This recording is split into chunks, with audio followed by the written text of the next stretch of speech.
Okay, on this video here, we're going to do something with the shapes and forms, and what we're going to try to do is we're going to try to draw something creative with them. So you do have a homework assignment. It's called the Creative Shape and Form Drawing, and the idea is that you're going to get the shapes and the forms, and you're going to draw something with them, transforming them. Just like anything, like anyone that's actually has a discipline within any kind of the arts, like if you're, say, like you're a musician, if you're a musician, definitely if you're dedicated to the music, you know, you listen to the world much more differently than anyone else. You listen to patterns, you listen to things, you listen to rhythms, you know, and of course most of us, we just hear the streets, we just hear doors closing, we hear people talking. But if you're a musician, you hear the world differently. If you're a visual artist, you do the same. You see things differently, and again, you're trying to solve the problem of how do I see the world and how do I interpret it and how can I actually, you know, be creative. So any object that you see, what I want you to do is imagine it, of course, being a form. Like I have this big brush that I use to clean my paper. But when I look at this brush, again, most people want to always draw in the 2 dimensions. They never draw the 3 dimensions. By drawing the shapes and the forms, we were drawing in the 3 dimensions, and that's the way I want you to think. I want you to think dynamically. So instead of drawing the brush like this, flat, I want you to draw it more like this, a little bit of a diagonal. Some people say, that's hard to do. But it's not hard to do at all, as long as you see as what they are. So again, what I would do here, I would treat this like a cube. Of course, I would draw this, you know, I see the shapes, or I see the side, I see the top. And of course, this reminds me a little bit of the bottom of a cylinder.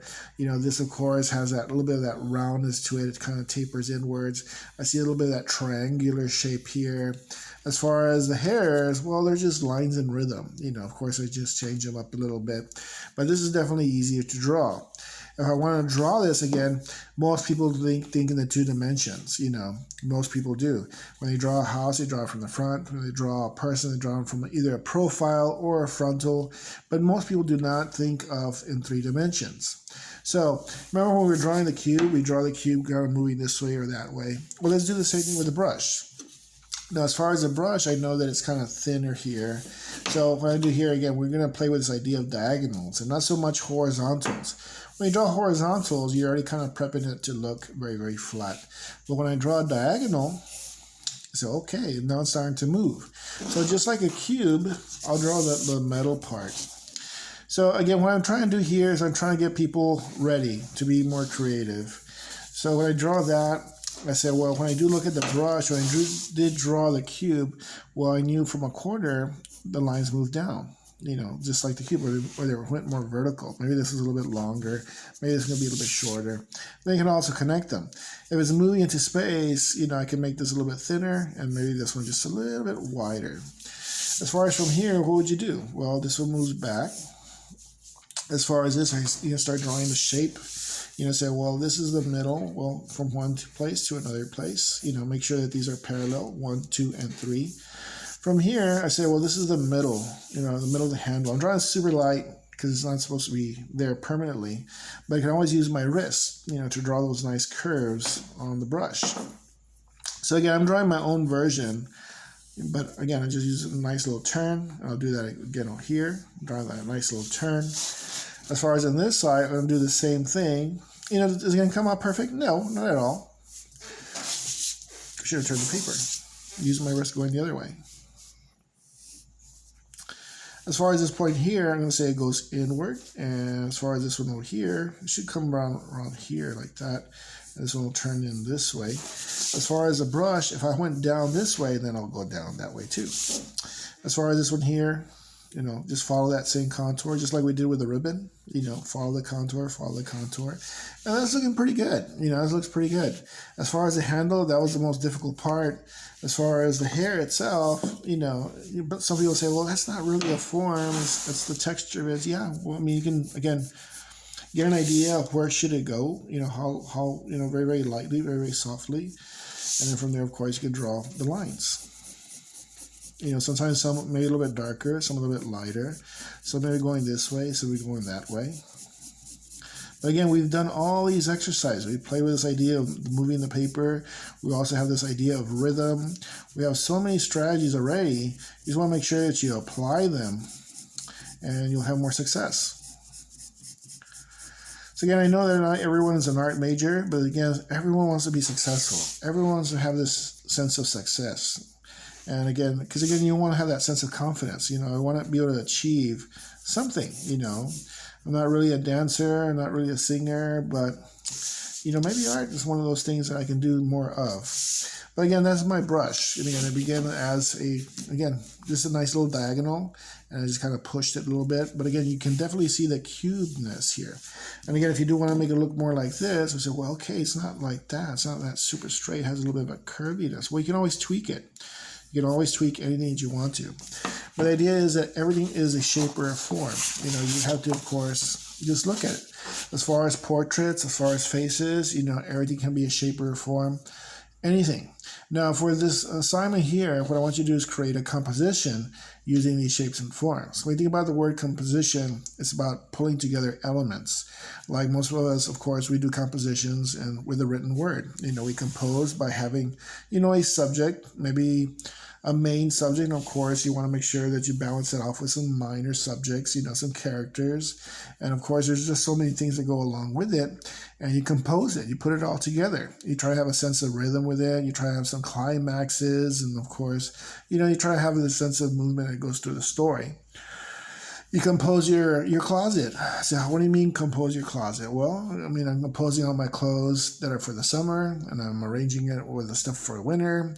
Some of my more expensive stuff, or some things in color, some things in black and white, some things more formal, some things more casual. It goes on and on and on. So when you compose things, again, you're trying to arrange things. So in this case here, you may have a main object, and then of course, maybe a couple of other little things that go along with it. You always want to think about the foreground, the middle ground, the background, just to be able to balance your space. Eventually, we'll have assignments that deal with space. We'll have assignments that deal with this idea of linear perspective. We'll have ideas of how to actually arrange and how to compose with symmetrical balance, asymmetrical balance. We'll work with assignments like that. But again, this is a very, very simple assignment, but it does involve you trying to be creative using shapes and forms. But again, with an artistic eye, that when you see things or you imagine things, let's try to get those things started with just shapes and forms. So again, that's the way I treated the brush. If you were to give me, I have also a wrench over here. When I see it, I see shapes and forms. I say, oh, there's a cylinder. I see the inside, the volume. I see the massiveness here. Again, this is very, very much like, a lot like a cylinder in itself. This whole thing is a lot like a cylinder. But this part here is definitely like a cube. So definitely I can work with this very, very easily. If I had to use my imagination, if I didn't have a wrench in front of me, I can figure it out, But again, the more you draw things, the more you'll start compounding more images in your mind that you can draw from and actually put it onto paper.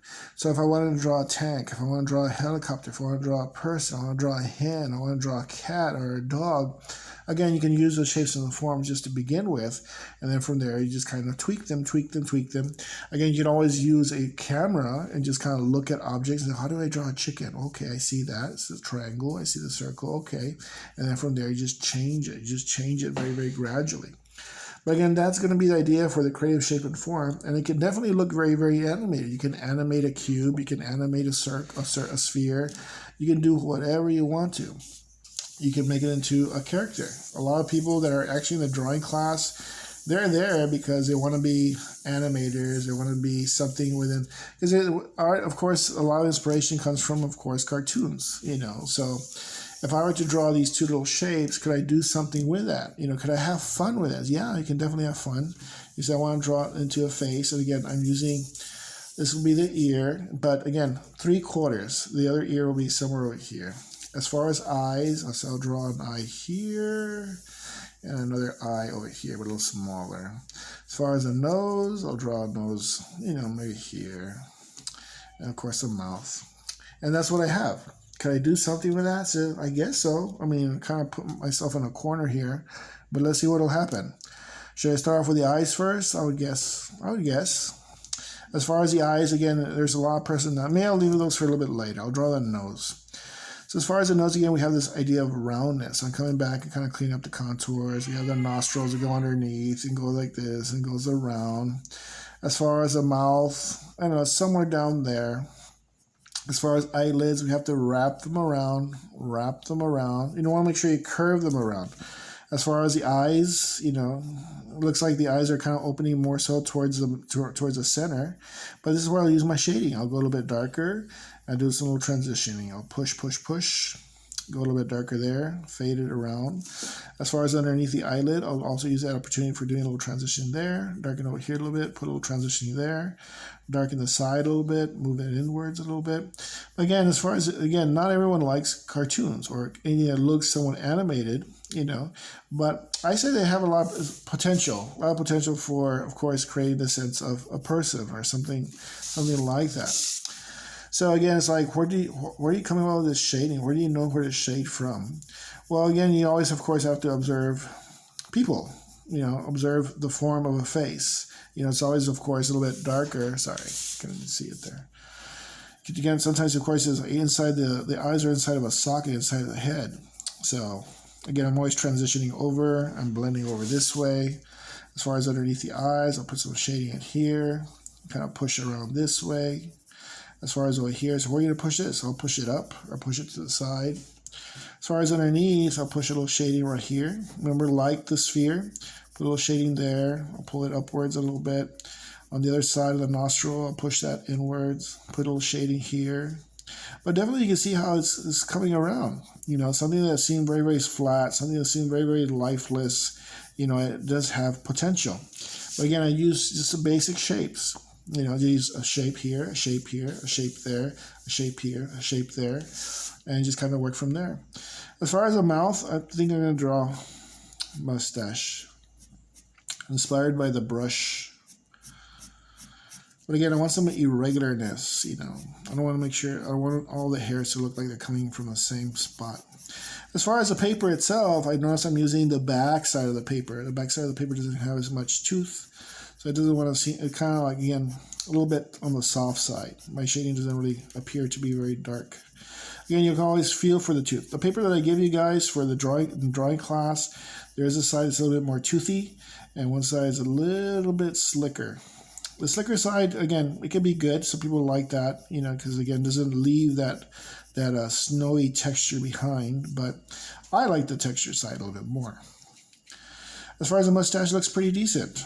As far as the bottom lip, I'll put a little bottom lip right here and shade away. Put a little transition up from there.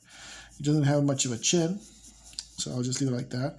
I might try to add a little bit of texture, maybe very, very tiny little lines.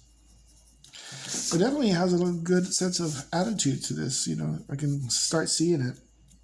As far as the brows, I think I need brows. So I move again, little flicks of the pencil.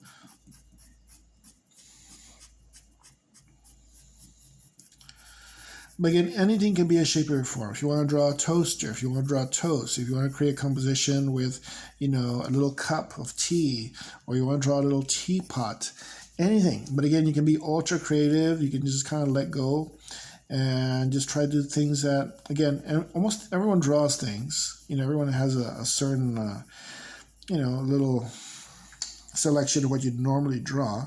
But I'm going to invite you to draw them this time with shapes and forms. And of course, when you draw the forms, you'll be almost motivated to start applying the transitions as you did with the samples that you did last week. So as far as this one here, it's looking pretty decent. I could always add little textures, like little freckles or whatnot. As far as the top of the head, I can see it like hair, maybe coming downwards, or maybe a hat. A hat would look good too. A hat is very, very geometric, so again, I can bring this around, swing it, and bring it back this way, and then from here go back, and then of course the top part of the hat. A little label here, something like that. But you can see how that will kind of work out. Just kind of create a little thickness to the edge of the cap. Of course, a little bit of hair, but that's where this is going.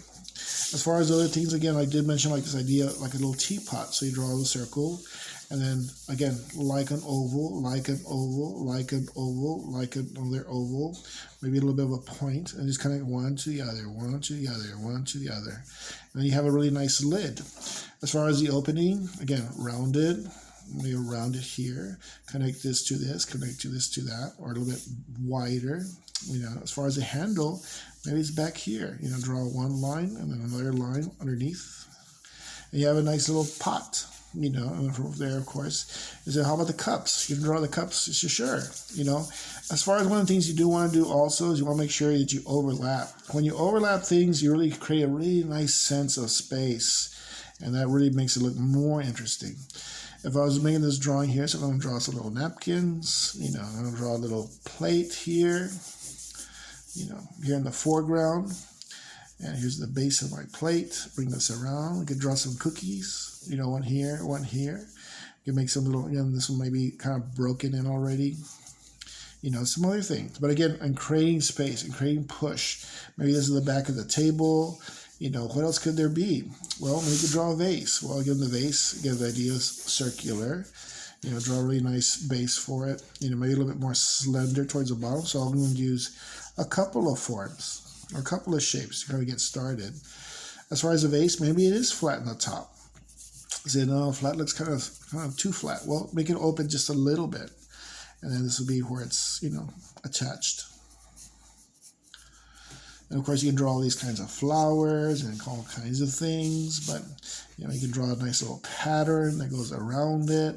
Do some shading, maybe some patterns that go this way and that way and this way and that way. What can you draw underneath the vase? It could be anything. It could be flowers here and there. It could be leaves here and there. So many things, so many possible things. And of course, what's in the vase? Well, of course, they're flowers, they're vines, leaves. And more and more and more. You overlap them. But there's a bunch of potential there. But again, everything is a shape or a form. It can even be a pet. It could be a cat. It could be a dog. Again, it could be more of an animated cat or an animated dog if you feel like that's going to be more exciting. But imagine if it was a cat. It's okay, there's the head. The ears, what shape are the ears? Well, they're triangles. One here, one here. How about the eyes? Well, there's one here, one there. How about the nose? Well, the nose is right in the middle. It's very, very triangular too. And again, how do you do the rest? Well, again, I don't have a picture of a cat. I haven't had a cat in a long time. But again, I know that they have a little bit more of a shape to their ear. Again, you can make it more animated, or you can make it more realistic. Again, if you do have the references, you can always do more. But again, if you do have, just imagination, just play with your imagination, and you'll see that, you can get pretty close. Because when you use your imagination, that's like when you're playing the guitar and you're not using notes anymore. You kind of just, again, going off on your own, again, listening to the guitar, and of course, trusting the hands and the fingers to do their thing. And of course, everything's being run by the ears. The ears are listening, and they're absorbing, and from there you just keep on going. As far as the cats, sometimes they have really, really big, wide open eyes. Their pupils are really excited. But again, I treat it like a sphere, darken a little bit, or transition a little bit. If I have an opportunity to leave a little bit of highlight, I'll leave them there. But there's just so many little details you can do to it, But again, you want to have little lines and rhythm, but you can see where this is going. Again, I'm not using a reference or anything like that, but you don't have to. You can kind of just make it more animated if you want to, with a lot of personality. It can be like, again, a big fat body, for a cat, then this tiny little head. And you can have fun with it. But again, I'm overlapping the shapes. As far as the legs, it can be really, really tiny, really, really skinny. And then the hind leg over here, again, the circle, the paw could be this way, but it looks so funny. As far as the eyes, maybe, again, I'll draw one here, I'll draw one there, and this one's mad. Kind of a little bit like Garfield eyes. As far as the ears, but again, just using simple shapes, you can do some, really fun stuff. As far as the ears, they are triangular, but I'm going to bring them down, and this one's going to be on the opposite side, so I'm going to kind of shade it, so it looks like it's sitting over there.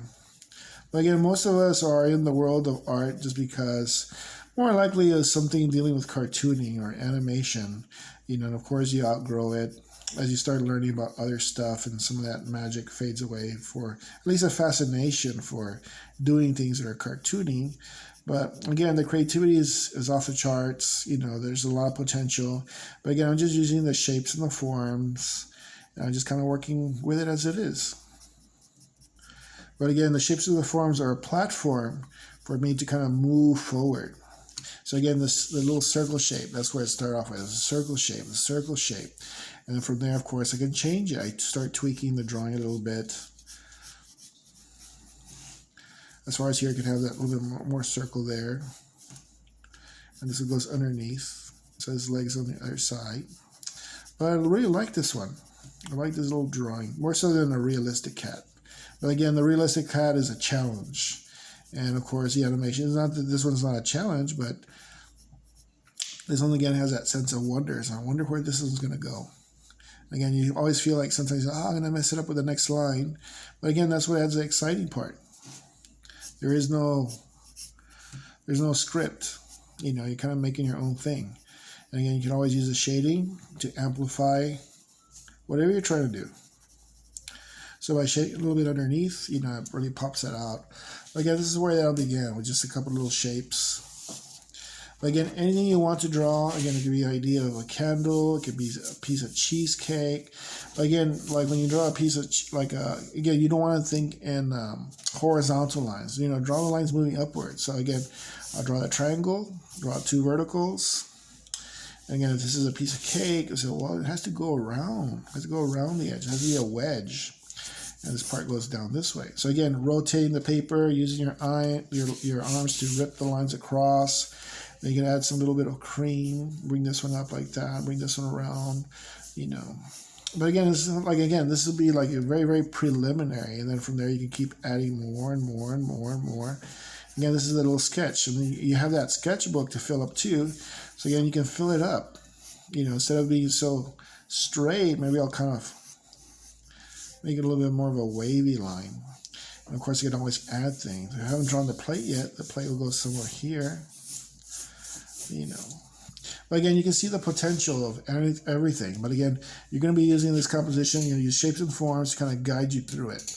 And as the days go by, I'll ask to see some of your sketches, and I'll help you. I'll take a look at them and say, well, this part's good. That part's all right. But I'd like to see maybe a good 4 different sketches. And then from those sketches, we'll narrow down to one that you can execute as your final. Okay? We'll practice that. And when I see you next time, you know, I do want to see some samples. Thank you.